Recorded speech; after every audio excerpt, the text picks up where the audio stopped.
Hey, everybody. Welcome back to the FBC Huntsville Young Adult Podcast. I am your host, John Lemons. I'm the minister to young adults here at First Baptist Church in Huntsville, Alabama. And I am joined by Ellyn Christian and Tiffany Fanning, my two co-hosts that have been on this ride with me this year. We're in season 3, and this is episode 3 of our series that we're doing on our podcast this year. And the series is called Black, White, and Red All Over, a podcast series about the Bible. So we've been reading through the Bible this year, and we're going to talk today about what we read in the month of February and do a little preview of what we're going to be reading in the month of March. So hopefully you're reading along with us, or maybe you're listening to this at another time and you're on your own reading plan or whatever. But we hope this is a helpful insight and a helpful tool for you as you attempt to do that yourself as well. So, Tiffany, Ellyn, how have you all been? How's your February been? It's gone. It went. It did go. I do feel like January lasted 365 days, and I did look up at February 13th and was like, oh my gosh, it's February 13th. So there's that. One was a lot faster than the other. Well, and which I happen to love January. With kids. Ugh. Well, and I had I got COVID, so that was fun. So it finally caught up to me. In fact, this is appropriate for this for what we're talking about this month. I actually had made jokes. There were people that had gotten it over the last couple of months that hadn't gotten it the whole time, and I was like, I really don't know how it hasn't gotten my household. It must be the blood that I put up on my doorposts, right? You know. So of course I make that joke, and then like 2 weeks later, I actually got it. But I was the only one in my house that got it. Thank goodness. Knock on wood and all that. But you know, it wasn't. I've vaccinated and boosted and all that stuff, so it wasn't too bad. It was. I dealt with it okay. So. Yeah. Well, we were around somebody who didn't know that their kids potentially had it, but their spouse had it, and they still came around anyway. So I had just gotten off one kid being quarantined, and then I had to quarantine both of them to follow the rules. And then yesterday I thought I was gonna have to go pick up my oldest because she fibbed and told her daycare teacher that she had been throwing up. They called me. I was like, y'all, I would never send my kid if she'd been throwing up. Like, I tell on myself constantly that, you know, they've sneezed and we're just gonna stay home. Nice. So I'm like, they're fine. Nice. So my sister did have COVID, and she quarantined or whatever, and I think it was like the nicest 5 days. She Netflixed, read books, was quiet, enjoyed herself. It's not what I envisioned my quarantine being like. Yeah, if we have to. That is what I wanted mine to be, and it totally wasn't that, because I had a paper due for school because I'm in school right now, and so I pretty much spent a really good portion of that time just working on my paper. So it was helpful in that regard because I mean, there was nothing else I could do, and I was just stuck in our bedroom for 5 days. But yeah, I wanted really, when it started, I had this whole list of, I was like, okay, I'm going to do this. I'm going to get some rest. I'm going to read some books. I'm going to watch some movies I want to watch. And I didn't really do a whole lot of that, but you know, it's all good. And I did get my paper done. I'm waiting on my grade, but I felt like it was pretty good. So, and we'll see. I'll get my grade and we'll see how that went. We also I was in quarantine over the Super Bowl, which did really stink because we try to do some Super Bowl parties around here. We try to get all our Bible study groups to get together and have a party and invite their friends and invite their neighbors. I know you guys had one, and y'all's looked like it was really well attended. Fun, good time. It was Anybody loud. Loud. It was real loud. My favorite memory of my time here of the Super Bowl was 2 years ago. Was the last time we did this. So it was right before the pandemic started, and we had 5 or 6 different locations around town, and you all had one at the Ham's house, and it was. I remember being there because I went to a couple of different ones, and I came to yours at halftime, and I don't remember who the halftime entertainment was, but it was J-Lo. Jennifer Lopez. Yeah, it was J-Lo. Okay, and so J-Lo was scantily clad, glittery outfit, and doing a lot of dancing. And I just remember a child that we'll rename nameless, just yes, gaping at the screen, and it was hilarious, and I laughed about that for days. So We got the best photo too because we took the photo at halftime Yeah. while everyone got to gawk at J Mhm. Lo. that is right. And then the last time we had that, I was newly pregnant with my baby, so that's how I mark things now, like pre and post COVID times. Yeah. Me too. Yeah, Because now she's 1.5, and here we are, just having our next party. yeah. So that was February. It was a fun one for us and real enjoyable. We're going to talk about what we read in the Bible over the month of February. We covered the books of Exodus, Genesis, and Leviticus, and we're now into Numbers. So we're going to talk about that here in just a moment.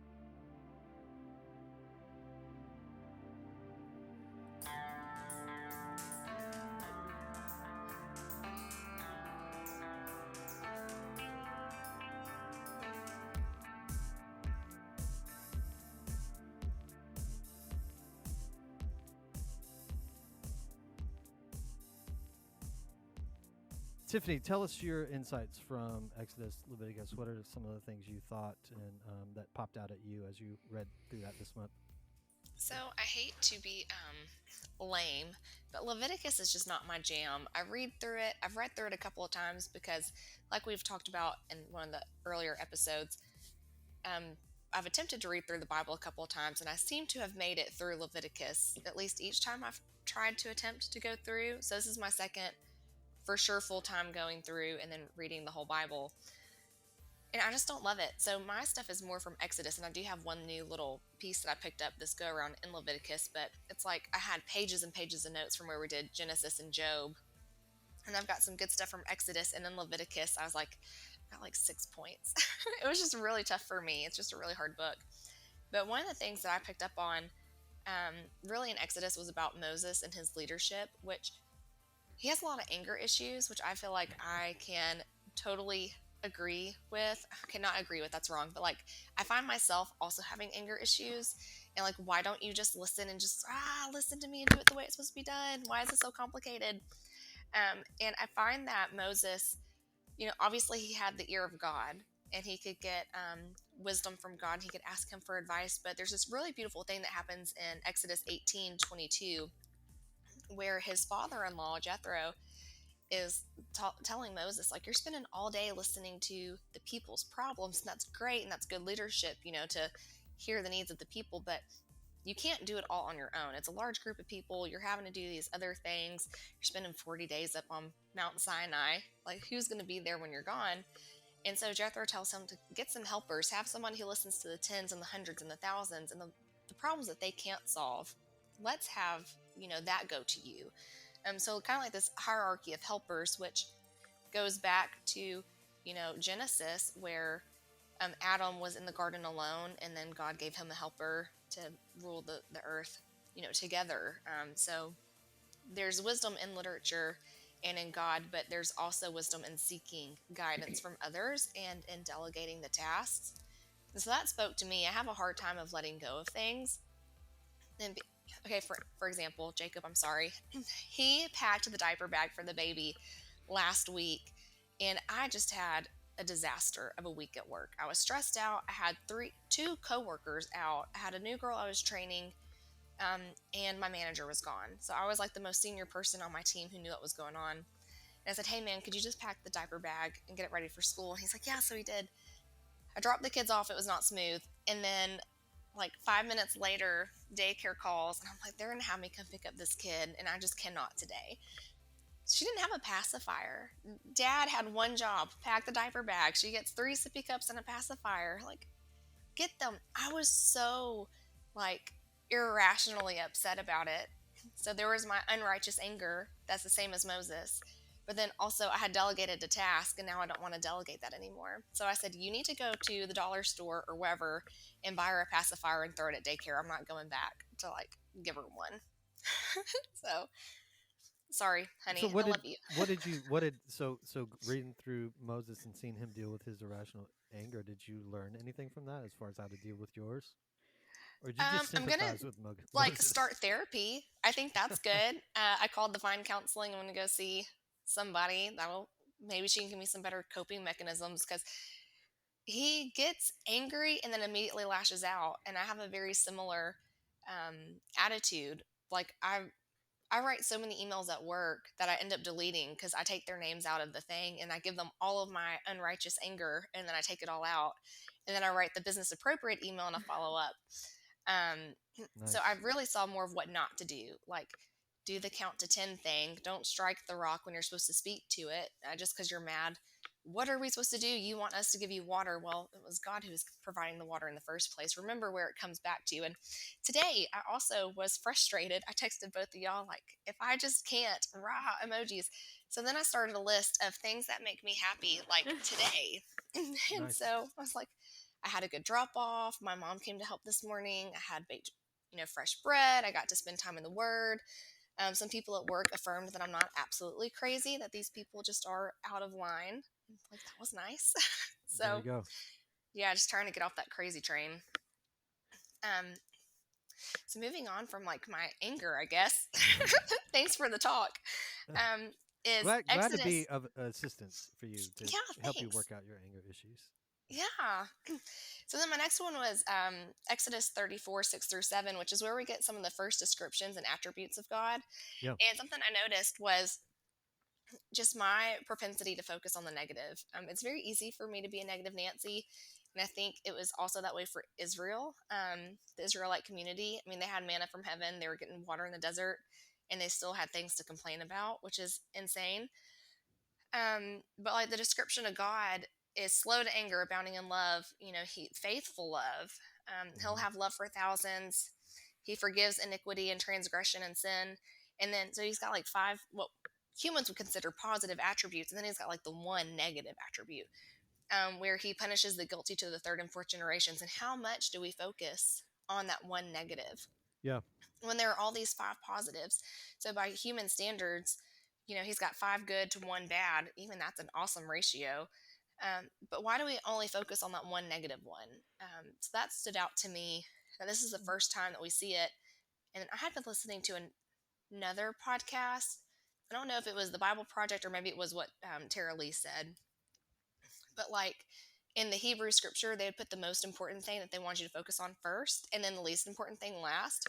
And when you're writing an essay in, middle school, high school, college, they want you to put like your statement Thesis. sentence, and Yeah. then yeah, and they want your summary at the end. Like, this is what you're going to leave them with. I would make a terrible juror because whoever has the closing argument, I'm like, yeah, that's right. that's legit. That's what it is. So I think we have to remember not to read it in that perspective. And God doesn't have negative attributes. Even this one, punishing the guilty, is positive. That goes back to, I would think, to like the slow to anger.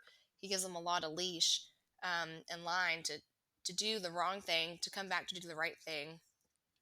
So for him not to punish outside of the third and fourth generation is generous. We could still be paying for punishments from the Israelites. I mean, he doesn't have to forgive, you know? Yeah. Well, in fact, a couple really cool things about that verse. Number one is it's the most quoted verse in the Old Testament. So it's the most quoted verse where the Old Testament quotes itself. Like, and you'll see versions of it pop up. It because they don't. I mean, we're really our culture or just the way we live, like we're very precise when we quote things. They always weren't. Their quotes were more like sort of references, but it gets referenced or pieces of it get quoted over and over and over and over again. I think it's even quoted again either right before that or right after that again in Exodus. So that's one thing I think the Old Testament is trying to drive home by the fact that it's quoting that so much, is that the Lord is slow to anger, that he is forgiving, that he is patient, that he is loving and gracious.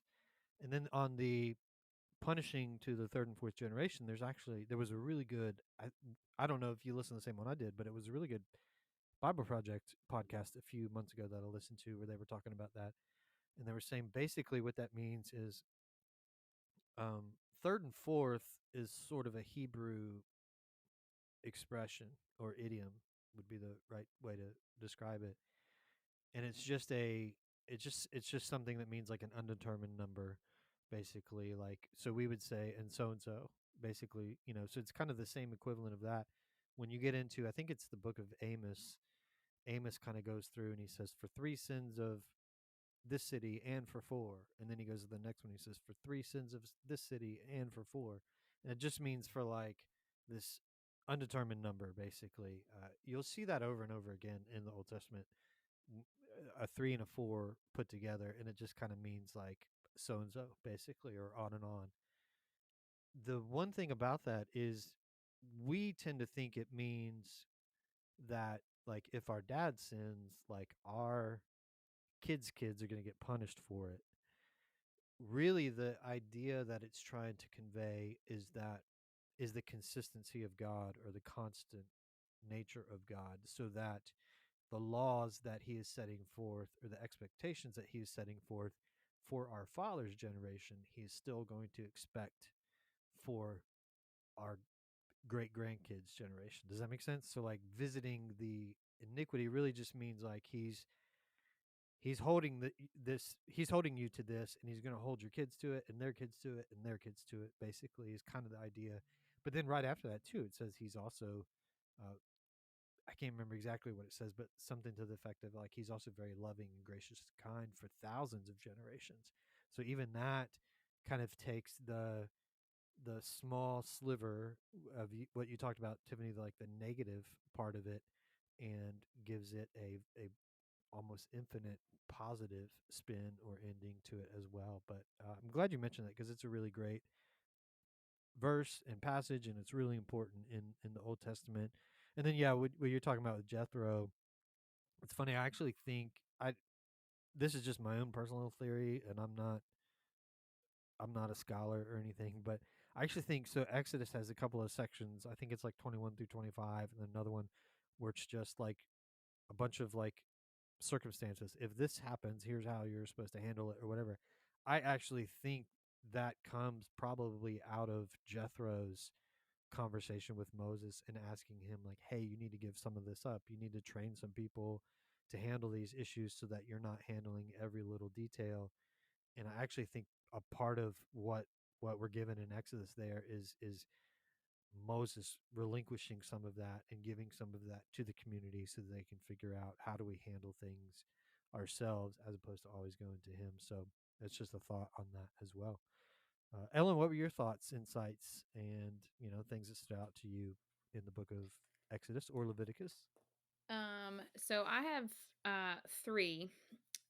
So I standout is, yeah, it's stuff that stands out for me. So um Exodus and Leviticus, Numbers, even Deuteronomy and Kings, those books to me are really hard.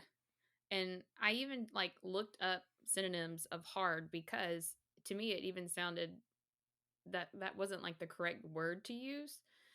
So it was like dense, rigid, stiff, resistance.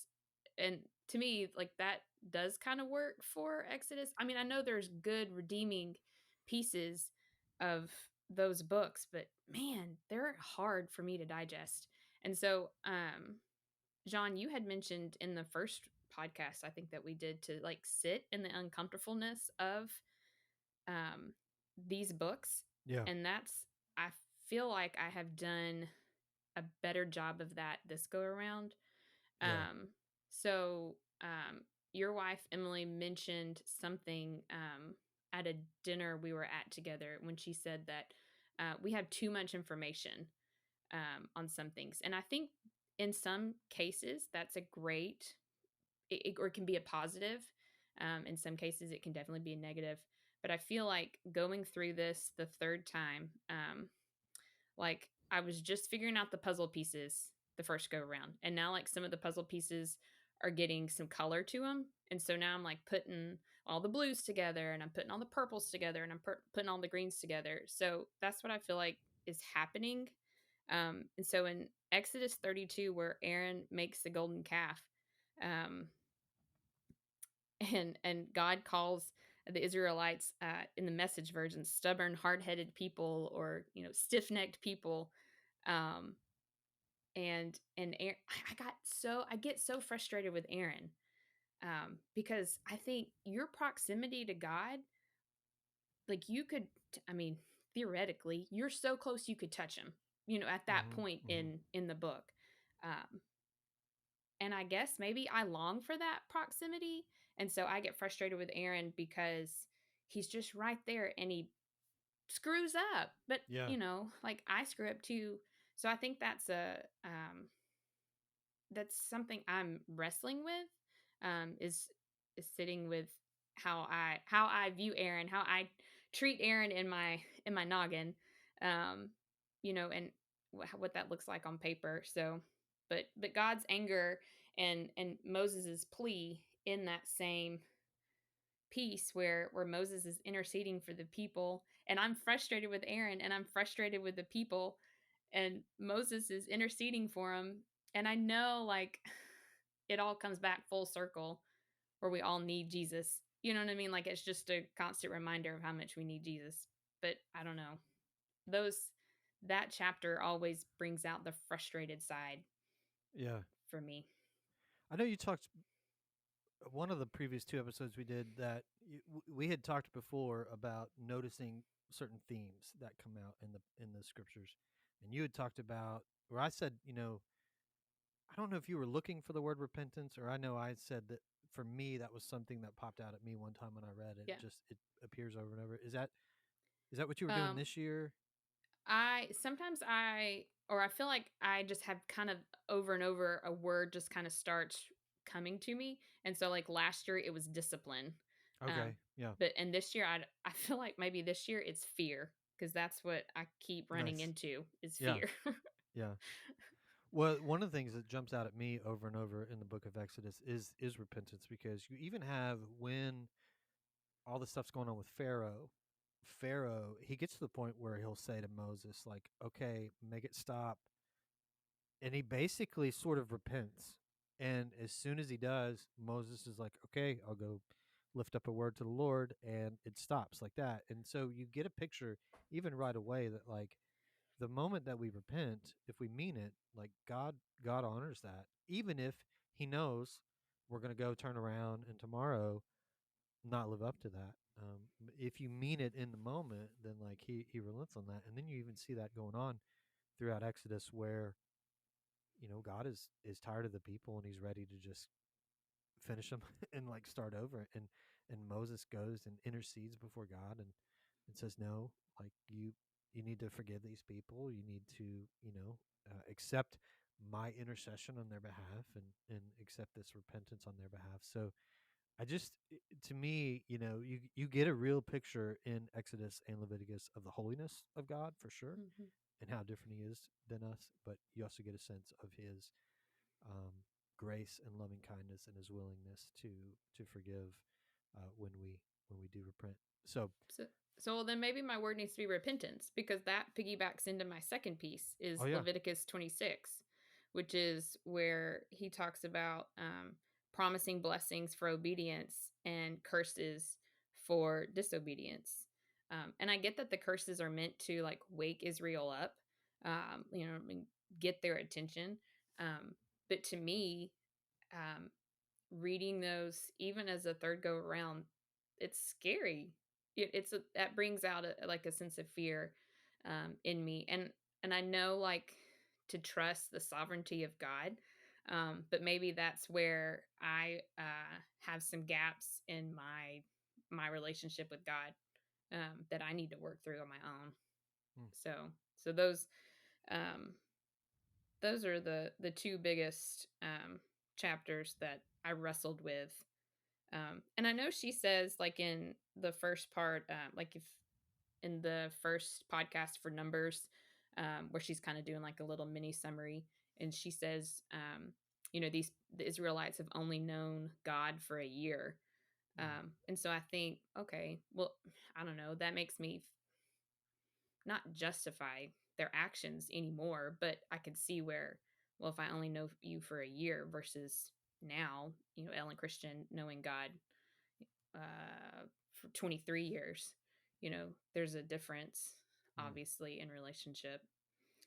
mm, So, but yeah, that's where those were the biggest chapters that I wrestled with this year, or this time. But I also have decided that I'm going to throw a Jubilee party for me when I turn 50. Nice. So I went big for my 30th. And so, I mean, like, I'm going to have like the feast of January, the feast of February, the feast of March. We're going to do a feast leading up to June. And I have like the perfect birthday because I have a June 1st birthday. So it's right smack dab in the middle of the year. Nice. Nice. That'll work. So bring That's on 50. well, you still have a while. So I know, but I may need all that time to plan. just to be clear, that's awesome. Great insights from you both.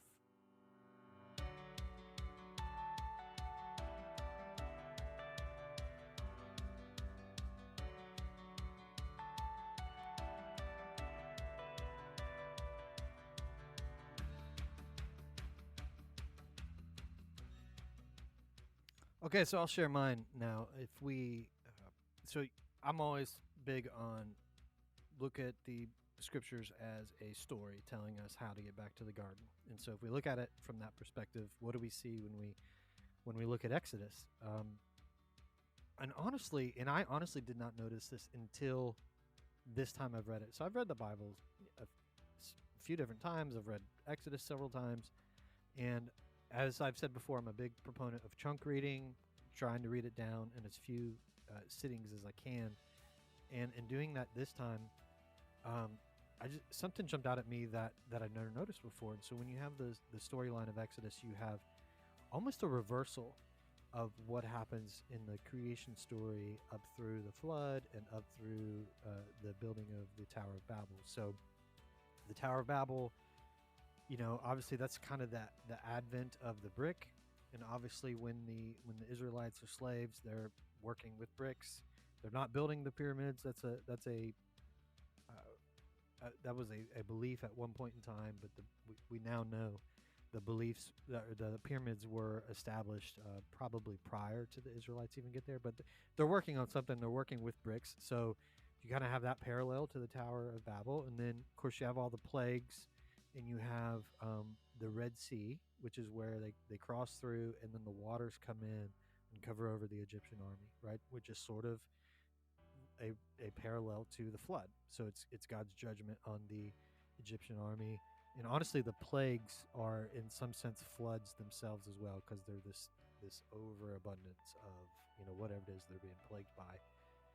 So then you go from that into they enter into the wilderness. Which what is a wilderness? It's barren land, and if you remember Genesis, the earth was void and barren and had nothing. And so Moses strikes a rock and water appears, and then they pray to the Lord, and quail starts to appear and food starts to appear.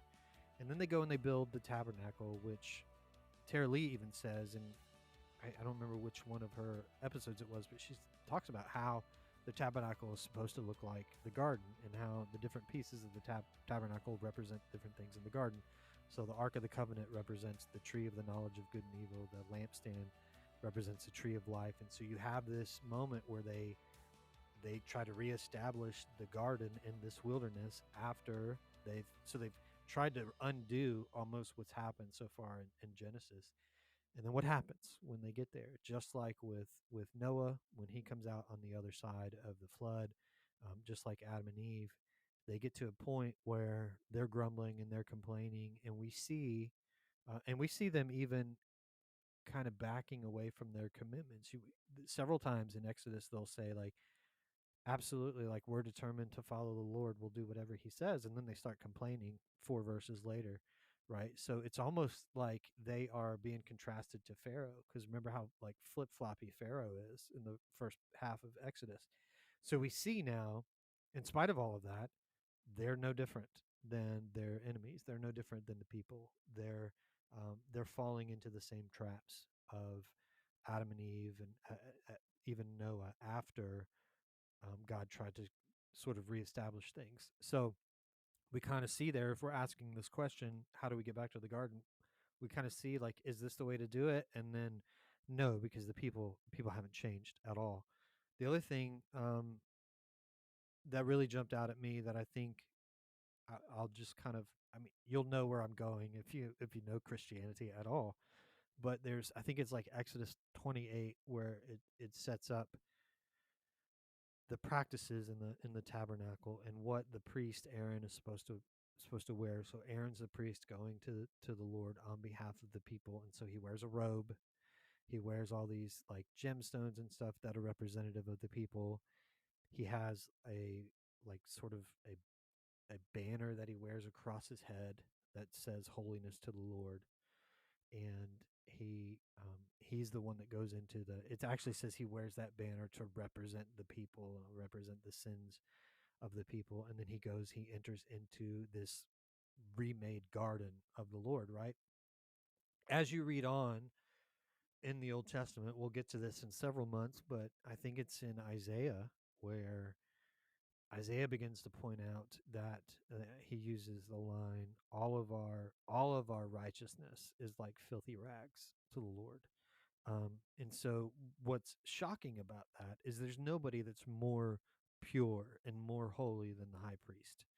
And so for Isaiah to make that comment and just say like, man, we can't even get close to stacking up. Like our most righteous person is like a filthy rag to the Lord. And then you get into Zechariah, and Zechariah has a really eye-opening vision in his prophecy where he sees the high priest, and he's looking at the high priest. The high priest is totally pure, totally clean. In fact, one of the things I learned in seminary, so the Jews have all these writings in addition to the scriptures that are, even more about how to conduct ourselves, and they break down even more um, what what does it mean to work on the Sabbath, for instance. They break it down even more in their other additional teachings and writings, because that's a legitimate question, like what constitutes work, and stuff like that. One of the things they have in there is they have the procedures for the high priest going into the Day of Atonement, which is the most holy day of the year, which for us would be like Good Friday and Easter and all that kind of stuff. One of the things they would do is they would keep the high priest awake the night before the Day of Atonement, because they can't risk him falling asleep and having a dream that makes him impure, or having, some sort of like soiling himself in the middle of the night, because all of a sudden if he does that, then he's unclean, and then, well, who's going to represent us before the Lord on the Day of Atonement? So like they take it so seriously that they can't even risk that, so they keep him awake the night before the Day of Atonement. So Zechariah has this vision where the high priest is in the temple of the Lord, and he's wearing his garments, and he's clean. He's the most pure person in Israel, and his garments are covered in excrement. Literally, that's the word he uses. And so it's just this really puzzling vision. And so basically, what the story of the Old Testament is telling us is that here's one of the ways God is providing for us to get back to the garden. We got to wear this fancy robe. We got to have this guy that wears this banner across his forehead that's representative of the sins of the people, and then he's got to enter into the garden. But we're going to be told in Zechariah that this isn't going to work, and we're going to, as we read the rest of the Old Testament, we're going to see this isn't going to work. So then what does it do? It sets us up to look for something else. And so what I would say to you, reader, is be on the lookout then for someone who maybe does the opposite of the high priest Aaron. Is there someone that leaves a garden to take us back, to allow us to reconcile with the Lord? Is there someone who maybe he's not wearing a fancy robe? Maybe he's stripped of his robe. The New Testament would go on to say that like we wear the righteousness of Christ. So he takes off his righteousness and gives it to us. And so he leaves the Garden of Gethsemane. He's stripped naked and goes to the cross. And then what is placed on his head? A crown of thorns. And a thorn is representative of the curse of Adam, because if you remember in Genesis chapter 3, when God pronounces the curse, he says like you'll work around you'll work in the field or in the ground, and there will be thorns and thistles and things like that. So now he's wearing on his forehead something to represent our sins and our curse, and bearing that. So you really have this, if we're going to look at it like a story that's showing us how to get back to the garden, we're going to see we're not going to be able to do it by reversing the things like the way they do in Exodus. We're not going to do it by leaning on the high priest, because we're going to see like we can't do it, and our righteousness, even with Aaron, is like filthy rags. So we have to look for someone who can undo even what Aaron does, and we find that eventually with Jesus. So that's kind of my insight that I'll share about Exodus. And then when we look into Leviticus, and this will kind of get into our next section, because what we want to talk about with just as far as general conversation to this is what do we do with the Old Testament laws? And obviously, there's a lot of those in Exodus, but the vast majority of them are in Leviticus. And getting into what you talked about, Ellyn, kind of leaning into the discomfort or the, you know, we read Leviticus and we're like, oh, this is so boring. But if you could look at it, here's the best illustration I could think of is if you're familiar with the book or play or movie, A Christmas Carol, right? Ebenezer Scrooge and the, goes to Christmas past, present, and future. So what happens with that? Ebenezer Scrooge is who he is. These ghosts show up over the course of a night and take him to different moments, either in his life or in other people's lives. And so in a night, he revisits all these moments, or even he goes into the future and sees more.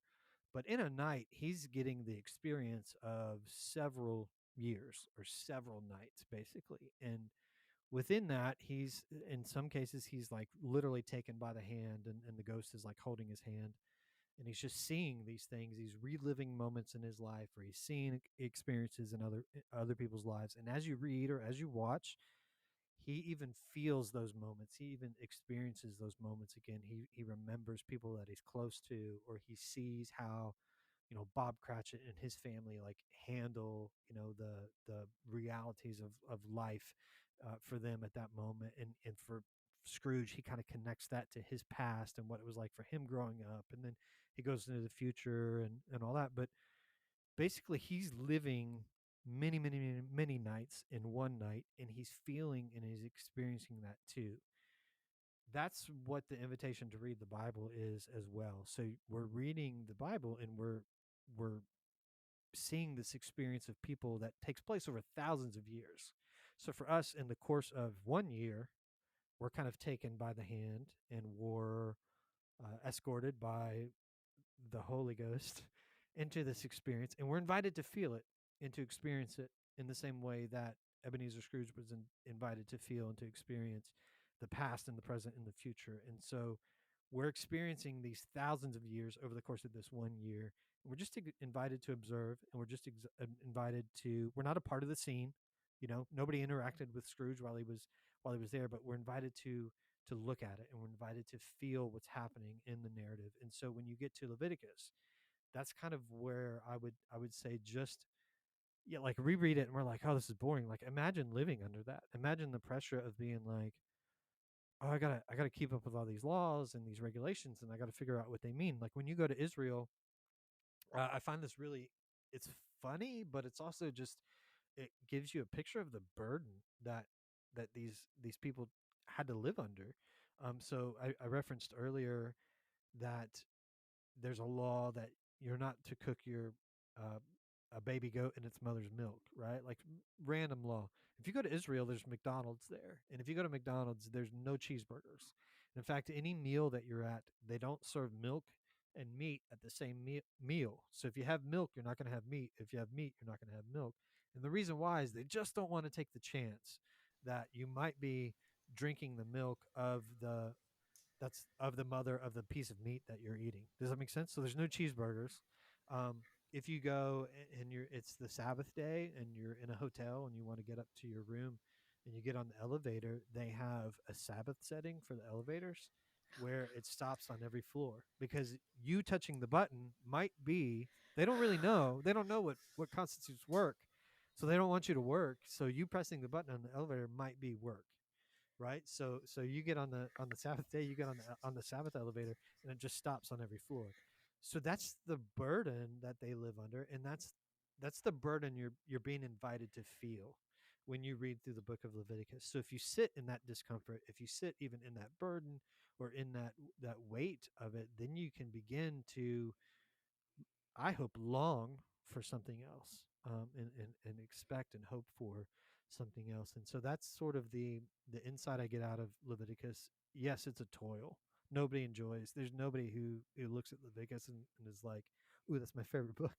But that's the like I said, the experience you're being invited to kind of take in at that moment in time. Try to be in these people's shoes and try to feel like what it must have been like for them. And through that, try to hope for what they hope for, and then look for that, because we're going to come to see all these laws and rules and regulations are necessary, but we can't live by them. And we're not going to get back to the garden by following these. We need to look somewhere else, to someone else who's going to fulfill all these rules and obligations. So, thoughts before we move on to, what do we do with this now? I mean, it. I I do agree um, that I do probably need to put myself in their shoes more because I am coming at it from a educated side or more information side because I know how to live in a society because I've been in a society for 33 years. You know what I mean? Like, and so to for God given them these, boundaries, um, I've had boundaries all my life. Yeah. I don't know what life was like prior to boundaries. So like they do. And I mean, I get it if you're coming in, you know, if you went through the exile as a 3-year-old versus went through the exile as a 30-year-old, you're probably going to have a different take on it. Yeah.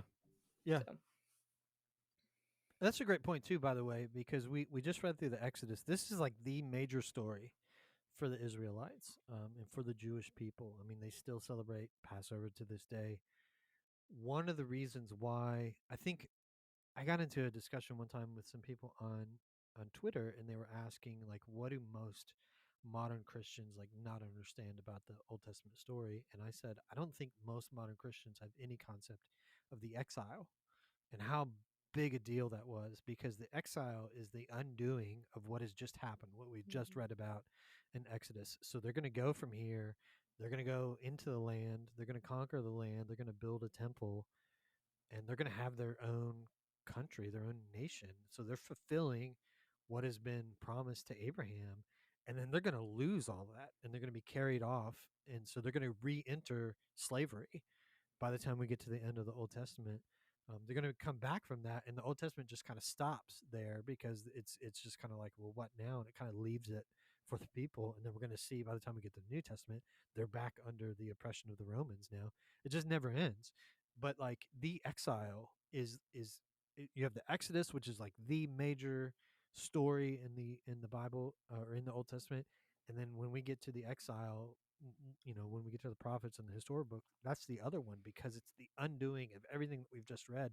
And mm-hmm. again, that's another invitation to live into that, because it's this like, holy cow, like what now? Because we thought we were promised all this, and we've just lost it all, and now we're in captivity again. So glad you mentioned that.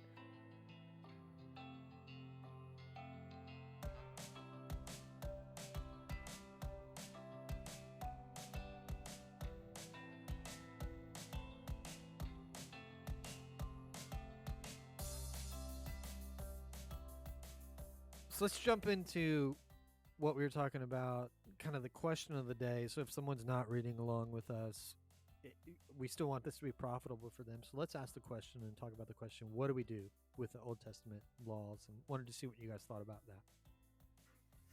Well, I think it's complicated. You can't just take and throw them all out. And I don't know that all of them still apply. So then I think you get into like this really murky area of where do you cut off? What laws are still applicable for Christians today, or just people today to be decent human beings, versus like what's outdated? And I think that's where you can get into trouble with interpretation. Like, I have tattoos. Um, a lot of people would say that that's wrong. You're not supposed to have tattoos. I think a lot of people could agree that you shouldn't be, an adulterer. So, I mean, where do you cut off is really a complicated thing. I don't think it's just black and white. I think there are moral laws, and it's really easy to say you shouldn't kill somebody. But at what point, if your baby scratches you in the eyeball, do you scratch them back? Ellyn. So it's just complicated. Yeah. Ellyn, you have a thought? I do. We practice Sabbath in our house. And well, let me let me explain that for just a second. So on Sunday, I cook on Sunday because I enjoy cooking. So I only do stuff on Sunday that I enjoy, I guess, if that makes sense. So like I cook a big meal on Sunday because I enjoy cooking a big meal. But so we do Sabbath in our house on Sunday. We go to church and then we come home. And I do not entertain my kids. I do not entertain my husband. Like you are off on your own. You do your own thing. There are some things where like for 30 minutes on a Sunday night we get ready for the week. Um, but that's necessity. But everything else, like I don't give you anything to do. I don't put toys in front of you. I don't tell you you can go out in the yard. You do yourself. But I'm gonna Sabbath. I'm gonna rest. I'm gonna do my thing. I'm gonna do the things that bring me joy. So that is a big thing in our house. I don't think my kids actually enjoy it. Nice. I do, but So what does that look like for you? Do you clean the house? Do you no, put your no. phone up and your computer up, or do you enjoy your phone and your computer? I do the things so like I do the things that bring me joy. So like I will cook, I will read, I will if I want to scroll Facebook, I scroll Facebook. If I want to scroll Instagram, I scroll Instagram. Sometimes I'll do some projects that I've wanted to do. Like I'm recording now in my office. This is like my space. That's like this sounds so bougie, but I need a space where I can come that's me, just mine. This is all my crap is in here. All my crap, not Kyle's, not Emma's, not nobody else's crap. Well, there is some stuff. There's some core 4 stuff, but Nice. there is no other crap in here but mine, and it's just my space. And so it's just a day where I can come. I know it sounds like you're supposed to get closer to the Lord on the Sabbath and do things like that. Um, but I feel like to me that's a rest. But that's the season in life I'm in because I don't work a job outside my home for 40 hours a week. I do a lot of ring leading, Yes. circus person. So I need a day so that I can come in and that everybody has to deal with their own needs and pretend like mom's not here. Yeah.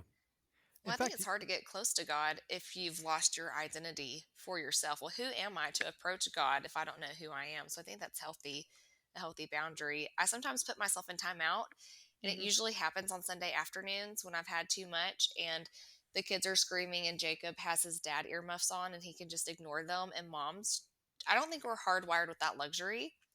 I think a kid cries or is saying my name, I have to respond to them. That's just how I'm wired. Jacob can very easily ignore them. So sometimes I put myself in timeout. I say, I'm in timeout, dad's in charge, and I'll get in my bedroom and I'll shut all my doors and I'll read a book. And it's just like an hour and a half or 2 hours and no one dies. I mean, it's yeah. amazing to get Yeah. that time, that restorative rest to then know who you are outside of the title of mom, chef, maid. For me, Yeah. I do work outside the home 40 hours a week. Employee, that's another title and Yeah. hat that I wear. Yeah. You guys both touched on something, Tiffany, you talked about the moral law.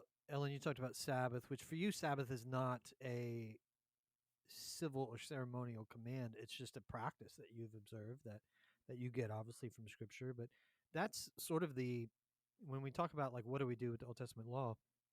I'll share a couple of articles in the show notes that break this down a little bit better than what I'm about to do because I'm going to try to do it in about a minute. But basically, the idea is you have to look at the laws like in Leviticus and Exodus and books like that, and recognize that there are some that are given for ceremony. There are some that are given for how do we conduct ourselves in the temple. There are some that are given for civil purposes. How does Israel conduct itself as a nation state, and one that is a theocratic nation state where God is the ruler? And then the other one is moral laws. What do we do with things like how do we treat the poor or the needy or our families or whatever?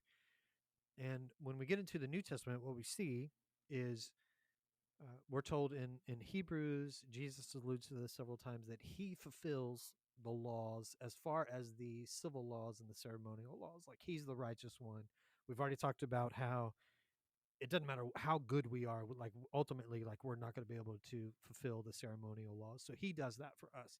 But when you get to the moral law, Jesus actually sort of dials it up a little bit with that. And so when you get to like the Sermon on the Mount, for instance, and he says, you've heard it said, do not murder. But I tell you, if you call someone a fool, like you're guilty of committing murder in your heart. You've heard it said, "Do not commit adultery," but if you lust after someone, like you've already committed adultery in your heart. So he kind of cranks the dial up on the moral law, and so you have to look at the laws in that regard and have to say like, okay, there are some that are obviously ceremonial, there are some that are obviously civil. We don't live in a nation state anymore. The people of God are the church. We're not called to be a country, we're called to be the church, and the church is worldwide. It's not defined by borders the way that countries are. And so yes, you dismiss those things. It would be the charge that's given to Christians oftentimes is that we're inconsistent because we apply some verses of the Bible and we don't apply others. So we'll apply the ones about sexuality, for instance, but we won't apply the ones about not eating bacon. But it's really inconsistent, if you're being honest, to say like, hey, Christ has fulfilled all these, and so like I'm not going to um, you know, if Christ fulfills it, then you don't have to honor it. I guess does that make sense? Like, or you're not bound to it. So it would be inconsistent to try to honor all those because then you're saying like, well, Christ wasn't good enough. And that's one thing I think you have to get across to people and try to help them understand if they do ask this question of you. I think the other thing, a lot of the ceremonial laws were really there to serve as reminders. And so, for instance, getting back to Aaron when he's given his robe, there's a couple of lines in that process where it says you are to do this to serve as a reminder.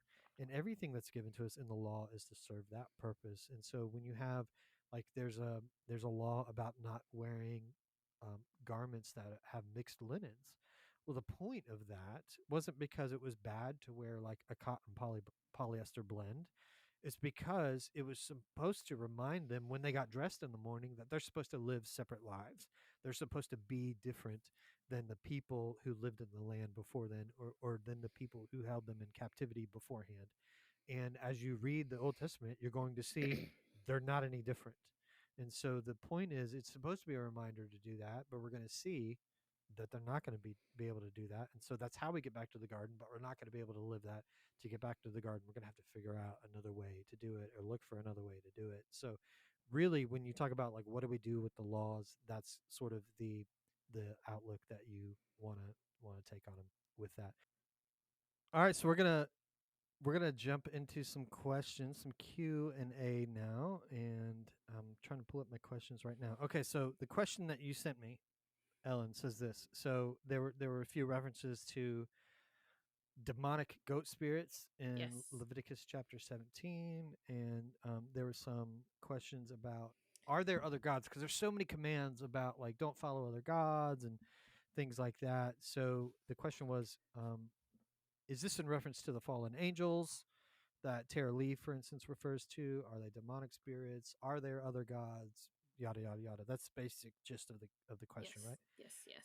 So to answer that, I mean, we have like 3 minutes. Cliff So Notes version. there's a so I'll throw this in the show notes as well. There's a great video on spiritual beings by the Bible Project that kind of talks about this really well. But in essence, like so the word gods is used a lot to refer to, other spiritual beings and things like that. And yes, there are angelic beings, there are demonic beings. Yes, they have certain powers, but when we talk about God himself being the one true God, like there's nothing else on that level, right? There can't be. And so when other gods are referred to, they use the term gods kind of loosely in their day. Like to us, when we use it, we're going to think like Greek gods or we're going to think spiritual beings. Sometimes, even in the Bible, the word gods is used to just describe people who have a elevated status where they're rulers over certain people or they're just given some sort of command to to rule over people or to make like judgmental this type of decision, not judgmental but like they're judges over matters. So sometimes it's used in that regard, but oftentimes when it's used and when it's talking about not having other gods, it's really just talking about not valuing other things. And sometimes that can be other spiritual beings that we elevate or that we ascribe a status that that they really don't belong to. One of the names of God, so the main name of God is Yahweh. One of the other names of God that describes him is Elohim.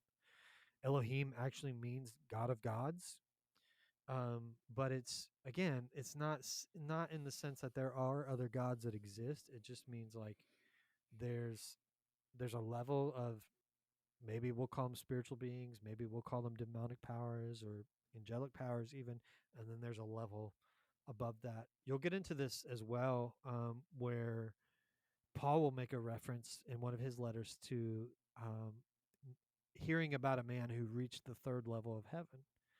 And so it's kind of confusing, like what's the third level of heaven? And for them, they had what we would describe as atmosphere, space, and then the heavenly realm. They would have looked at the sky and called that the first heaven. They would have looked at space where like stars and the moon and all that is, and called that the second level of heaven. And then the third level of heaven would have been the sort of unseen realm where God lives. So a lot of it's just sort of the vocabulary and the limits of vocabulary, and that, or they haven't developed their vocabulary as much as we have.